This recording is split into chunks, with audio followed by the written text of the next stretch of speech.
recipe from start to finish, and that you can market your recipes. So would you not agree with me, what recipe you choose to do at your shows is very important.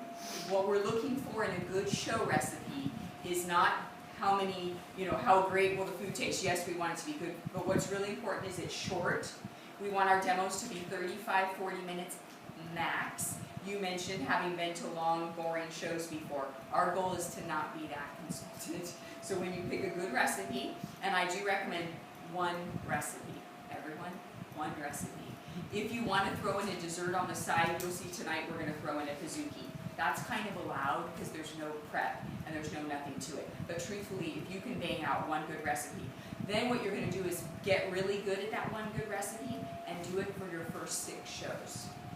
Because what's going to happen is show number 1, you're nervous no matter what. Show 2, it gets easier. Show 3, by show 4, 5, you're really on a roll. But imagine if every time you do your show, you change your recipe, you're going to be kind of in a bind.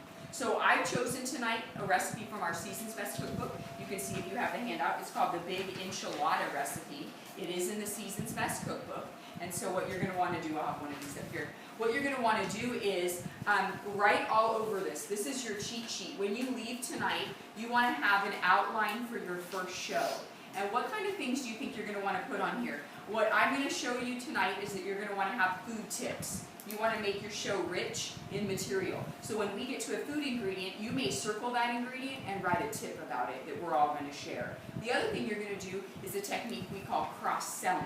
And so tonight when you see something like the garlic press, we're not going to limit ourselves to only talk about the garlic press. We're going to talk about other tools that are linked to the garlic press. For instance, anybody have an idea what that might be? The garlic peeler. Exactly, the garlic peeler, the garlic slicer. So what you're going to do on your outline again is circle garlic press and then put an arrow out and put garlic slicer, garlic peeler. Because we should be able to talk about $400 or $500 worth of products and yet bring this much to our show. Okay? So that might be our first break hour.